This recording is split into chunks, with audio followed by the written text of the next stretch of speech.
हे guys, welcome back to the another video of government job channel. तर guys, आजच्या व्हिडिओमध्ये जिल्हा परिषदेच्या नॉन पेसा क्षेत्रातील जिल्ह्यांचे परीक्षेचे वेळापत्रक हे प्रसिद्ध झालेले आहेत। उर्वरित 4 संवर्गांच्या परीक्षांचे त्याविषयीची महत्त्वाची माहिती मी माझ्या प्रीवियस व्हिडिओमधून तुम्हाला ऑलरेडी दिलेली आहे।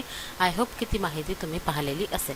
त्याच पद्धतीने इतर राहिलेल्या पेसा जिल्ह्यांच्या परीक्षा ह्या कधी होणार आहेत याविषयीची महत्त्वाची माहिती आपण या व्हिडिओद्वारे जाणून घेणार आहोत, म्हणून हा व्हिडिओ कंप्लीट पाहत राहा। तर गाइस, तुम्ही पाहू शकता, महसूल, वन विभाग आणि कृषी विभागाला जमले तर तुम्हाला का नाही जमणार असे महत्त्वाचे प्रश्न उमेदवारांकडून जिल्हा परिषदेला विचारण्यात येत आहे।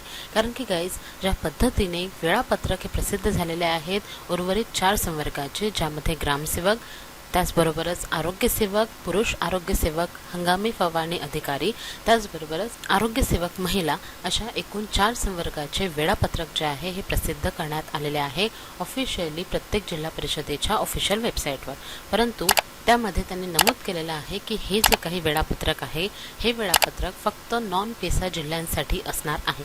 तर जे जिल्हे पेसा क्षेत्रामध्ये येतात अशा जिल्ह्यांची परीक्षा कधी होणार आहेत त्याविषयीची कुठलीही अपडेट समोर आलेली नाही। त्यामुळे युवा रोजगार परिषदेचे डॉक्टर लक्ष्मीकांत कलमुर्गे यांनी म्हटलेले आहे की जिल्हा परिषदेच्या पेसा जिल्ह्यातील पण परीक्षा लवकरात लवकर कंडक्ट करण्यात याव्यात। मागील काही महिन्यांपासून भरती प्रक्रिया सुरू आहे। अर्ज भरून 4 महिने लोटले आहेत, पण परीक्षेची तारीख निश्चित करण्यात आली नाही। त्यामुळे परीक्षा केव्हा घेतली जाणार या विचाराने ग्रामसेवक आणि आरोग्यसेवक भरतीची तयारी करणाऱ्या उमेदवारांचा जीव टांगणीला लागला होता। अखेर सततच्या पाठपुराव्यामुळे वेळापत्रक जाहीर करण्यात आले असल्याचे युवा रोजगार परिषद अध्यक्ष डॉक्टर लक्ष्मीकांत कलमुर्गे यांनी म्हटले आहे। महसूल, वन विभाग आणि कृषी विभागाला जमले तर तुम्हाला का जमणार नाही? इतर विभाग पेसा क्षेत्र असलेल्या जिल्ह्यांच्या परीक्षा घेऊ शकतात, तर ग्रामविकास प्रशासन का नाही घेऊ शकत, असा सवाल युवा रोजगार परिषद अध्यक्ष डॉक्टर लक्ष्मीकांत कलमुर्गे यांनी केले आहेत। दिनांक 6 जून 2024 ते 21 जून 2024 या कालावधीत वेगवेगळ्या शिफ्ट्समध्ये या परीक्षा घेण्यात येणार आहेत। हे परीक्षा झाले की लगेच किंवा त्यांच्यासोबतच त्यांचीही परीक्षा घेण्यात यावे आणि पेसाचे निकाल आल्यानंतरच त्यांचे निकाल जाहीर करावे, अशा प्रकारची मागणी युरोपच्या वतीने करण्यात आली आहे। युरोप मीन्स युवा रोजगार परिषद। तर गाइज, अशा पद्धतीने त्यांनी मागणी केलेली आहे की जे काही तुम्ही वेळापत्रक प्रसिद्ध केलेले आहेत तर त्याच वेळापत्रकानुसार पेसा जिल्ह्यातील उमेदवारांच्या देखील परीक्षा घेण्यात याव्यात। कारण की गाइज, पेसा जिल्ह्यातील उमेदवार सुद्धा बऱ्याच दिवसांपासून या परीक्षांची वाट पाहत आहेत आणि फायनली जे वेळापत्रक प्रसिद्ध झाले त्यानंतर सर्वांचीच निराशा झालेली आहे, कारण की फक्त नॉन पेसा क्षेत्रातील उमेदवारच ही परीक्षा देऊ शकणार आहेत। तर पेसा जिल्ह्यातील उमेदवारांची ही परीक्षा केव्हा होईल याची कुठलीही माहिती समोर नाही किंवा वेळापत्रक देखील प्रसिद्ध झालेले नाही। मागील 4 महिन्यांपासून ऑलरेडी उमेदवार वाट पाहून आहेत। त्याच पद्धतीने महसूल विभाग आणि वन विभागाने देखील सर्वच उमेदवारांच्या परीक्षा घेतलेल्या होत्या, नॉन पेसा आणि पेसा जिल्ह्यातील उमेदवारांच्या देखील। तर फक्त जिल्हा परिषदेच्या कडून पेसा जिल्ह्यातील परीक्षा न घेणे आणि नॉन पेसा जिल्ह्यातील उमेदवारांच्याच परीक्षा घेणे हे कितपत योग्य ठरेल, असे सुद्धा प्रश्न डॉक्टर लक्ष्मीकांत कलमुर्गे यांनी केले आहेत। अनेक वर्षांपासून जिल्हा परिषदेची भरती वादग्रस्त ठरत असून नव्याने घोषित झालेली भरती ही अनेक महिन्यांपासून प्रलंबित आहे।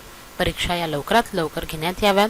ग्रामसेवक, आरोग्यसेवक पदांच्या हजारो रिक्त जागांसाठी लाखो उमेदवारांनी अर्ज भरले आहेत। 4 महिन्यांपासून परीक्षेची तारीख जाहीर करण्यात आली नाही, त्यामुळे लाखो विद्यार्थी परीक्षेची वाट पाहत होते।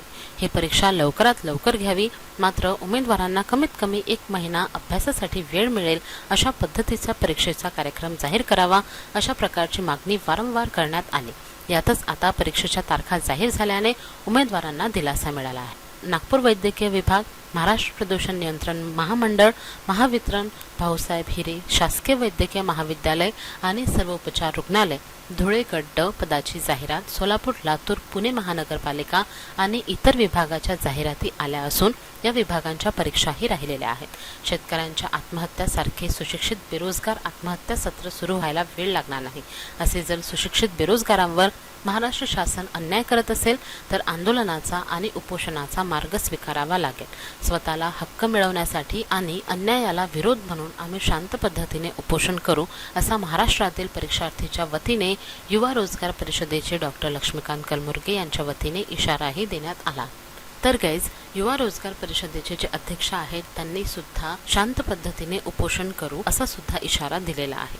तर यावरून आता महाराष्ट्र शासन या सर्व गोष्टींची किती दखल घेते याकडे सर्व उमेदवारांचे लक्ष लागून आहे. कारण की सर्व उमेदवारांना या परीक्षा द्यायच्या आहेत, पेसा क्षेत्रातील असो किंवा नॉन पेसा क्षेत्रातील. नॉन पेसा क्षेत्रातील उमेदवारांचे जरी वेळापत्रक प्रसिद्ध झाले असले तरी पेसा क्षेत्रातील उमेदवारांचे देखील परीक्षा घेण्यात याव्यात असे सुद्धा या कंप्लीट आर्टिकलमधून माहिती देण्यात आलेली आहे. आता जर का उपोषण झाले तर उपोषणानंतर काही ना काही मार्ग हा ग्रामविकास विभागाला काढावाच लागणार आहे.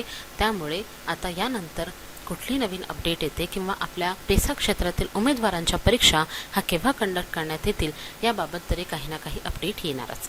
जेव्हा केव्हा याबाबतची कुठलीही अपडेट समोर आली तेव्हा मी नक्कीच ती माहिती तुमच्यापर्यंत पोहोचवणार आहे. म्हणून लवकरात लवकर चॅनलला सबस्क्राईब करून ठेवा. त्याच पद्धतीने गाईज ज्या उमेदवारांच्या परीक्षांचे वेळापत्रक प्रसिद्ध झालेले आहेत म्हणजेच की नॉन पेसा क्षेत्रातील उमेदवारांचे, तर लवकरात लवकर आपल्या अभ्यासाला लागायचं आहे. कारण की आपल्या परीक्षा ह्या 6 जूनपासून सुरू होत असून 21 जूनपर्यंत सर्व परीक्षा ह्या कंडक्ट केल्या जाणार आहेत. त्यामुळे वेळ अतिशय कमी राहिलेला आहे आणि आपल्याला या वेळेचा सदुपयोग आता करून घ्यायचा आहे. त्यानंतर गाईज पेसा क्षेत्रातील उमेदवारांच्या जेव्हा केव्हा परीक्षा कंडक्ट करण्यात येतील किंवा त्याबाबतचे वेळापत्रक जरी प्रसिद्ध झाले किंवा कुठलीही अपडेट समोर आली तर ती मी सर्वात अगोदर तुमच्यापर्यंत पोहोचवणार आहे. म्हणून लवकरात लवकर चॅनलला सबस्क्राईब करून ठेवा. त्याच पद्धतीने जर का तुम्हाला या व्हिडिओमधील माहिती आवडली असेल तर व्हिडिओला नक्की लाईक करा, शेअर करा आणि जर का तुम्ही माझ्या चॅनलवर नवीन असाल तर लवकरात लवकर चॅनलला सबस्क्राईब करून ठेवा अशाच नवनवीन अपडेटसाठी. Thank you all. पूछा गया था X square upon Y Z. तो ऐसे सवालों को करने के लिए देखिए एक तो बेसिक ट्रिक है, एक तो लाइक और शेयर ठोक दीजिए, महाकाल का दबा के लाइक और शेयर ठोक दीजिए. पूरा साल मेहनत करता हूं आपके लिए बेटा, ऐसा नहीं चलेगा, ऐसा नहीं.